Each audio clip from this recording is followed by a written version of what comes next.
우리나라에는 여러 가지 포도가 있습니다. 생과용으로들 많이 알고 계시는 캠벨 포도는 잘 아시죠? 그리고 그 다음에 많이 먹는 포도라고 얘기를 하면은 거봉 포도를 얘기하지 않을 수가 없습니다. 거봉 포도 우리나라에서 어디서 제일 많이 나는지 아세요? 충남 천안에 입장이라고 하는 곳에서 거봉을 제일 많이 재배를 하고요. 거기가 거봉 포도의 산지의 1번지라고 얘기할 수 있습니다. 거봉 포도로도 와인을 만들고 있습니다. 입장 쪽에서 크게 와이너리를 하고 계시는 두레양조의 권혁준 대표님 모셨습니다. 안녕하세요. 반갑습니다. 네, 반갑습니다. 대표님, 저 한국와인생산협회 회장도 하셨고, 그리고 또 여러 가지 그 와인 산업 발전에서 많이 여러 가지 일들을 하시잖아요. 그동안 하셨던 일들 간단하게만 좀 소개를 해주시면 좋겠습니다. 1996년도에 그 우루과이 라운드 협정 타결이 되고 네. 97년 1월 1일자로 수입 개방이 이제 됩니다. 포도 네. 가공식품에 대해서 96년 가을에 포도 가격이 4kg 한 상자당 경매 가격이 500원이 갔습니다. 500원이요? 네. 그래서 포도 육종을 한 나라가 일본이기 때문에 네. 일본에 가서 거봉 포도를 가지고 무엇을 하고 있나 그걸 농가들하고 같이 가서 이제 살펴보다가 네. 우리도 부가가치를 높여야 되겠다. 그래서 가장 높은 부가가치를 올릴 수 있는 그 제품이 뭐냐? 네. 보니까 와인이라고 이제 판단을 했고 네. 또 거봉 와인을 보니까 일본은 야마나시현이 이제 그렇죠. 와인은 많이. 네. 네네. 주로 이제 거봉 와인이 생산이 되는데 네. 거봉 와인은 그 지역 특산물 정도지 네. 이걸 뭐 상품화해서 세계적인 와인으로 만든다 이런 생각을 안 하더라고요. 네. 그래서 그러면 어떤 게 좋겠냐? 네. 그랬더니 이태리에서 증류기를 가지고 와서 네. 그라빠라고 하는 네네. 그 그렇죠. 예. 증류주를 생산을 하더라고요. 네. 그래서 우리 지역에서 그동안 하던 이제 증류주를 그럼 우리도 상품화 시키자. 네. 그래서 일본에서 포도주 양조법 책자를 가지고 와서 이제 번역도 하고 네. 그리고 술 만드는 걸 배워서 우리가 2000년도에 법인 설립을 해가지고 20년이 넘었죠. 그러네요. 예. 그러니까 사실 네. 96년도에 일본을 가서 견문을 넓히고 그리고 세계 와인 생산 지역을 돌아다니면서 이제 우리의 미래를 이제 청사진을 만들었기 때문에 네. 그런 것들을 계산하면은 벌써 25년이 됐죠. 그래서 만들어진 제품이 여기 두레양 와인 네. 그리고 브랜디. 브랜디. 네. 그래서 대한민국의 브랜디 독립국가를 언제 선언했느냐 하면 2014년입니다. 네. 그래서 법을 개정을 하고 그래서 여기까지 왔는데 지금 또 문제가 있어요. 네. 브랜디가 지역 특산주로 들어가지 않았기 때문에 그렇죠. 그냥 일반으로. 그렇죠. 네.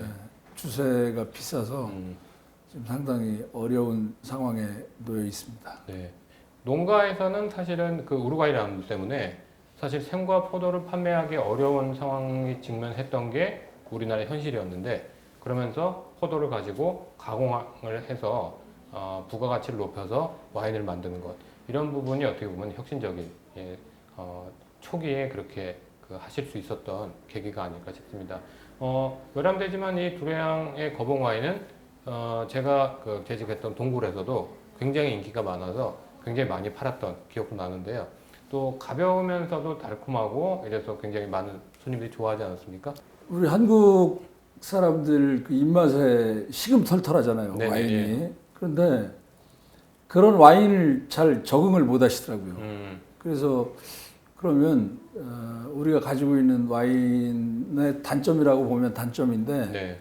그 바디감이 이제 없다라고 하는 그러한 점에서 그러면 외국에 이러한 와인이 없으니까 네. 우리가 그러면 스위트 와인으로 한번 가보면 어떻겠냐 네. 그 결정을 하고 이제 출시를 했는데 소비자들 반응이 상당히 좋습니다. 네, 네. 예, 예. 거봉으로는 사실 바디감이 묵직한 레드 와인을 만들기가 사실 어렵기 때문에 어떻게 보면 특성화해서 제대로 잘 만든 와인이라고 얘기할 수 있겠고요.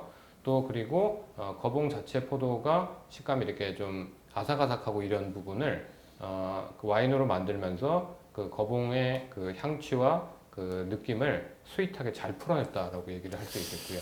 그래서 독일의 게브르츠 트라미너를 연상하시면 네. 그거보다 향은 좀 풍부하지 않지만 네. 그래도 마시기에는 상당히 좋지 않나 예. 그런 생각을 하고 있습니다. 스윗한 와인은 조금 이렇게 와인을 먹기가 힘들다 뭐 이런 편견들이 많이 있지만요. 제가 이 와인을 제가 많이 팔았었기 때문에 대단히 소비자들한테 반응이 좋았던 와인이라고 분명히 좀 말씀드릴 수 있고요. 거봉 와인은 발리가 높지는 않고 잔당감이 좀 있지만 충분히 우리나라 음식들, 특히 돼지불고기 같은 요리들하고는 잘 매칭해서 먹을 수 있는 와인이라고 얘기를 할 수 있습니다. 또 어떻게 보면은 거기다가 와인으로만 멈추는 것이 아니라 와인으로서의 어떤 단점이나 약점을 또 브랜디를 만들어서 승화시켜서 이 브랜디는 제가 정말 한 번도 추천했던 사람들한테 좀 안 좋다라든지 거절을 당했던 적이 없는 것 같아요. 굉장히 좋은 브랜디를 만들어 주셨기 때문에 와인의 어떤 단점을 브랜디로 극복한 그런 좋은 사례라고 얘기를 좀 할 수 있을 것 같습니다. 그래서 이 브랜디하고 와인을 이렇게 브랜딩해서 드시면 네네. 섞어서 상당히 좋습니다. 예, 조금 더 재밌는 응용법이 되기도 했죠. 해외도요. 보르도 인근에 아주 품질이 막 이렇게 인류이지 않은 와인들을 주로 증류를 해서 또 그 인근 마을에서 증류를 해서 잘 숙성시키면 그 브랜디들을 꼬냑이나 알마냑이라는 이름을 붙이잖아요. 그런 것처럼 우리나라도 미디엄 바디의 가벼운 와인들을 많이 만들어서 즐기기도 하고 또 그런 와인들을 증류해서 브랜디를 만들 수 있는 것도 어떻게 보면 시장을 타파할 수 있는 좋은 계기라고 좀 생각이 듭니다. 그래서 포르투갈의 포트 와인 정도니까 네네. 우리도 포트 와인을 원하시는 분들은 네. 우리 투량 와인하고 네. 브랜디를 이렇게 섞어서 드시는 것도 네네. 권장할 만합니다. 예. 와인을 테이스팅 좀 하시면서 브랜디까지 섞어서 드실 수 있으면 한번 드셔보시도록 하겠습니다. 네네. 감사합니다. 네. 거봉포도는 이렇게 알이 크고 수분이 많은데 사실은 조직이 치밀하거나 이러진 않기 때문에 와인을 만들어 오면은 이렇게 색깔이 아주 진한 색깔이 나오지는 않습니다. 하지만 그 거봉포도 자체에 독특한 그 향취라든지 이런 부분은 충분히 잘 살아있는 것 같아요. 예, 산도도 상당히 좋고요. 그리고 약간 스윗한 감이 있어서 네, 잘 맞는 것 같습니다. 돼지 불고기라든지 양념이 된 돼지 고기 요리들하고 되게 잘 맞을 것 같다는 생각이 듭니다. 네. 음식 먹기 전에 네네. 전체 네. 먹은 후에 네. 달지 않은 음식하고 네. 궁합이 잘 맞는 것 같아요. 네. 전체 요리 그러니까, 매운 음식하고. 네네네. 그렇게 아페리티브 와인으로 먹거나 아니면 디저트 와인으로 먹거나 혹은 또 매운 음식하고 음식. 잘 맞죠. 네.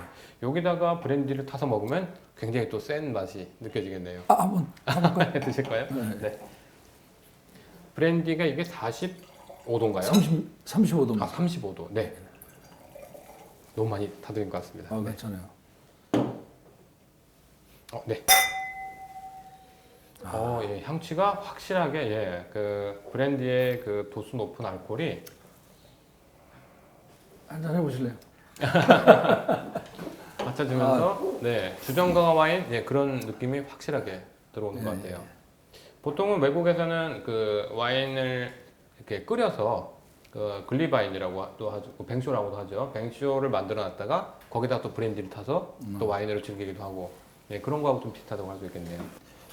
근데 우리는 소주에 이제 입이 길들여져 가지고 그 소주 시장을 이제 깨야 되는데 상당히 어렵네요. 어려워서 우리가 포도 증류 소주도 생산합니다. 예, 그렇죠. 요 브랜디는 브랜디 자체로의 어떤 매력이 있고 또 가치가 있다면은 소비자들이 좀 더 가볍게 즐길 수 있는 술도 이렇게 만드신. 요거는 포도 증류주하고 포도 소주로 만드신. 이게 포도 소주라 이제 좀 가격이 높거든요. 네네. 근데 1960년대 소주 가격이 얼마인지 아세요? 얼마였습니까? 65원이었답니다. 65원. 네네. 그 당시에 짜장면 값이 100원. 그럼 짜장면 값보다 이렇게 그렇죠, 쌌죠. 가격이 저렴. 지금도 그렇습니다. 네. 근데 제가 이 가격 결정을 하는데 네. 50배 오른 거잖아요. 네. 짜장면이. 아, 예, 그렇죠. 그러면 소주도 50배 환산을 하면 네. 650원이니까. 얼마에 되죠? 그러면 3,250원이죠. 아, 예, 예. 3,250원. 우리가 아우네 소주 2,500원, 두량 22, 5,000원에 판매하거든요. 네네. 그 평균 가격이 3,750원입니다. 네. 근데 맞춰서 우리가 좋습니다. 포도 가격이 좀 비싸니까 음. 물가 환산해서 우리가 가격을 결정한 걸 보니까 합당한 가격이 아닌가 그런 생각도 듭니다. 네. 소주라고 얘기하는 술을 폐마하려는 게 절대 아니고요. 소주는 어쨌든 대량으로 생산하기 때문에 가격이 낮출 수 있지만 지금 이 포도 그 증류소주. 소주하고 소주는 수제로 다 만드시는 거잖아요. 그렇죠. 예. 그러면은 가격이 그렇게 대량으로 할 때만큼 내리기는 사실 어려운 부분이고 제가 자주 말씀드리지만 원료가. 우리나라 그 술에 대한 원료에 대한 고민들을 조금은 더 고려를 해주셨으면 하는 부분을 말씀드리게 되겠습니다. 천안의 두레 양조에 가시면 와인성이 박물관처럼 잘 돼 있고요. 우리나라 술 옛날 자료들, 그 다음에 옛날 술의 그 원형들, 그 샘플들을 다들 잘 보관하고 계세요. 그래서 곧 아마 박물관으로 개관할 수 있을 거 정도로 소장품이 굉장히 잘 돼 있습니다. 천안 방문하실 계획이 있으신 분들 반드시 두레 양조 한번 들려보시고요. 들려서 거봉 와인과 브랜디 그리고 포도 소주와 증류주도 꼭 한번 맛보시면 좋겠습니다. 인근에 또 맛있는 데도 많이 있죠? 맛있게 드실 수 있는 거 많습니다. 아, 예. 우리가 생산한 포도주를 가지고 네. 포도주 칼국수도 한번 생산해 보려고 포도주 생각하고 칼국수요? 있습니다. 네네. 재밌는 또 세상인 것 같아요. 저는 사실 지난번에 갔을 때 뭐 부대찌개도 되게 맛있었고 여러 가지 또 맛집들이 많이 있었던 것 같아요. 시간 되실 때 천안의 그 두레양조, 그 두레양 와인을 꼭 방문해 보시길 추천하겠습니다. 예, 다음에 방문하시면 네. 맛집은 제가 안내하겠습니다. 네, 대표님 여기까지 하겠습니다. 감사합니다. 네, 고맙습니다.